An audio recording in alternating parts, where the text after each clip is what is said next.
turi kure y'imbibi sha mukoboyi we, nuko imbuga zabyoroheje. Ntabwo ibyo binyabazungu babimbona, ariko njye mbakumbura mwana, tubaka mwenyu kanyu ukagira nama n'icyizere. Njye kuko umubiri wawe nuwubwira ngo urababaye koko uzababara. Wari wasitara ukabona amaraso nyuma, iyo ubonye ya maraso yajojobye nyine nibwo wumva bwa burebwa mukoboyi. Nitwa Niyogisubizo Elise, nkwaye ikaze kuri Eze TV Media, aho ubuzima n'amakuru y'ibyamamare bishyirwa ku karubanda. Ikaze. Birashoboka ko utabarigeze kumva izina Kimangwema, ariko nanone isura y'uno musore birashoboka cyane ko rwose wayibonye ahantu henshi cyane hatandukanye. Ubundi uno musore wamenyekanye ku mbuga nkoranyambaga nka Kimangwema, amazina ye nyakuri bamwita Shema Ivan. Uyu Shema akaba n'ubundi yaravukiye i Masisi, ariko n'ubundi nyina akavuka i Goma. Uyu mwana yaje gukura mu mujyi wa Kigali ndetse kandi aza no kwihiringa. Ni umwana wabaye ku muhanda igihe kirekire cyane tutagiye kugarukaho uyu munsi wa none. Uretse kuba yaratawe muri yombi azira gukoresha ibiyobyabwenge nk'urumogi, ndetse kandi ni umwana w'umusore Kimangwema uyu munsi wa none uri n'umugabo utakiri umusore, yaje kandi no gufungirwa imageragere Iwawa no muri zindi gereza zitandukanye. Uyu mwana w'umusore avuga ko yahuye n'ubuzima bukomeye cyane kandi bugoye ku muhanda. Kimangwema kandi nubwo ibyo byose yagiye abicamo bitoroshye, n'ubundi yakomeje kugenda abinyuramo nubwo byari bigoye. Hari umunyarwanda wigeze kuvuga ngo icyizere kirarema, ariko undi abunyomoza agira ati icyizere kiraza amasinde. Ese weho koko ni ukubibona? Kandi ntangire mwiyumvire. Ubundi ibi byose bijya gutangira, uyu musore Kimangwema muri video yagiye ashyira ku mbuga nkoranyambaga mu mwaka w'2022 ndetse no mu 2020 hose, yatangiye agenda avuga amagambo yuje icyizere gishobora kuzamugirira akamaro mu hazaza, avuga ko yizeye ndetse kandi ngo yiteguye ko rwose ubuzima bwe buzahinduka isaha n'isaha. Uretse no kuba kandi yarabivuze, yakomeje no kugenda abwira abantu benshi bakoranaga ibiganiro ko rwose ngo afite icyizere cyo kuzaba umuntu ukomeye kandi udasanzwe. Benshi bakomeje kugenda bavuga bati uyu musore wishwe n'itabi akaba agenda avugana amagambo, ubuzima bwe buzagenda bute? Ese ko numva yifitiye icyizere cyinshi, ibi byose bizarangira bite? Nimuce akabogi mbasobanurire.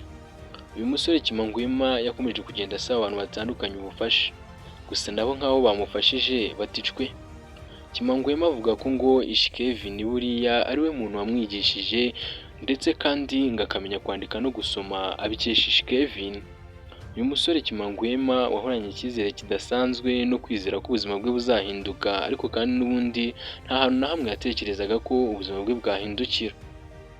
Ibyo byose reka tubiveho twinyarukire twigirire Rwotamasimba aho aherereye mu gihugu cya Canada.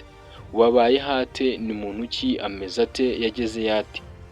Kimangwema ubundi mu gihugu cya Canada, nyuma y'uko n'ubundi akoze cyane akagenda ahura n'ibyamamare bitandukanye n'abandi bo kumufasha mu buzima bwe, Kimangwema yakomeje gushakisha imibereho azenguruka imihanda n'amahanga, ariko n'ubundi akomeza kwihiringa. Kimangwema yaje guhura n'abadiaspora bamukoraho riraka pe, bamujyana i Burayi, bari barabonye amavidewo ye ndetse n'amaganya ye n'icyizere atagira aho akura. Kimangwema ni umwe mu bahiriwe n'amahanga wibereye mu gihugu cya Canada, aho aseka bamwe bavuga ko amahanda kandi ngo nyamara yarageze agahirwa agatunga agatunganirwa. Kimangwema ubu ni ufite inzu abamo, akagira umugore n'abana 2 ndetse kandi n'imodoka agendamo. Ubuzima bwe bwarakunze pe, ndetse kandi n'ibikorwa bye bigaragaza ko rwose ari umuntu wahindutse. Ariko benshi bakomeje kugenda batungurwa cyane n'ukuntu yari afite icyizere kidasanzwe cy'uko byose azabigeraho, nyamara kandi uretse n'isura ye n'imivugire ye y'ukuntu ijwi ryasohokaga mu kanwa, byaragaragazaga ko n'ubundi ari umuntu wishwe n'itabi ndetse n'inzoga. Kimangwema avuga ko yishuye mu biyobyabwenge inshuro nyinshi agafatwa na polisi, ndetse kandi ngo kugira ngo ajye muri ibyo biyobyabwenge Kimangwema yabaga yabanje kugenda yiba abaturage, ndetse kandi akanakubitwa hafi kuhavunikira umugongo. Gusa Kimangwema avuga ko ubuzima bwe bwahindutse, ndetse kandi akagenda motiva n'abandi batandukanye.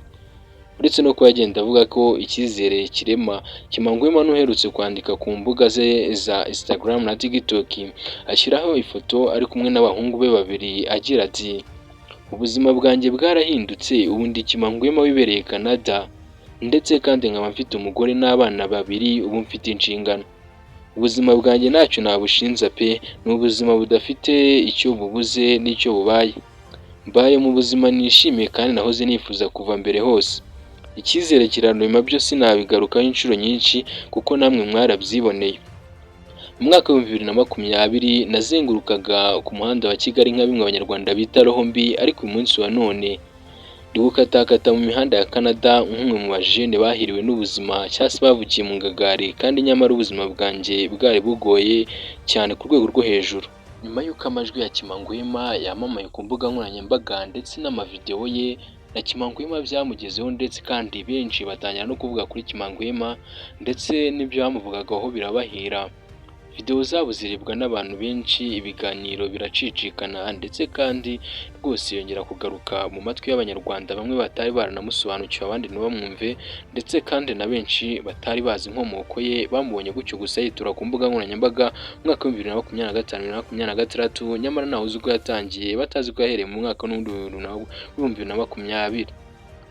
Kimangwema uyu munsi wa none ni umusore utangaje cyane, gusa benshi batangazwa ndetse bakanumirwa n'icyizere yabigiriraga, afite no kuvuga ko rwose ngo ubuzima bwazahinduka.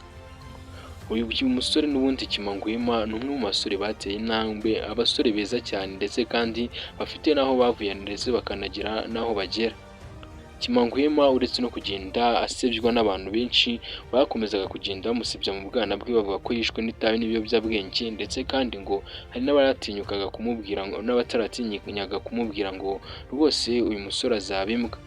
Kimangwema ni umwe mu bumvikana avuga ati rwose cyo kuri njya mbakumbira mwana ku kamwenyu kanyu, akongera akagira andi magambo ameze nka sirenge agira ati mujye mukomera kandi mujye n'umutima ukomeye. Kimangwema kandi yongera gushimira benshi avuga ko rwose ngo yagiye ahura na benshi bamufashije, ariko kandi nanone ngo benshi bamuciye intege akabaseka cyane, avuga ko ngo nta hantu itakura umuntu, ndetse kandi ko rwose ngo ikora ikoze nka bwa barokore bavuga ngo na nyuma ya zeri irakora. Kimangwema n'ubundi ukomeje kwigarurira imitima ya benshi uyu munsi wa none, ni umwe mu bahiriwe n'ubuzima, ariko n'ubundi bitanyuze ku mbuga nkoranyambaga.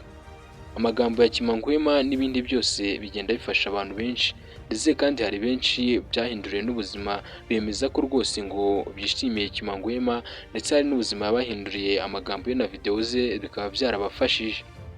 Abantu mwese mujye mugira icyizere, yego kirarema, nyamuneka ntimugakomeze kugenda muvuga ngo icyizere kiraza amasinde, nk'aba bandi n'ubundi bavuga ko icyizere kiraza amasinde, ariko n'ubundi amasinde yabo agahora araye. Icyizere rwose kirarema pe. Ngira ngo rero iby'uyu musore Kimangwema mwabisobanukiwe. Kimangwema ubayeho ubuzima bwiza yahoze yifuza kuva na kera. Kimangwema umupapa w'abana babiri, ariko kandi nanone ubwo ni no kunsoje ikiganiro cya none. Nitwa Elize, iyi ni Elize TV Media. Mwakoze mwebwe twabanye muri kino kiganiro, kanda subscribe ukane no kunzogera. Mwakoze gukurikira kino kiganiro, mwabanye munangirize niyo gisubizo. Muraba agaciro, mugirire byiza kandi Imana ibarinde, mukande subscribe. Bye bye.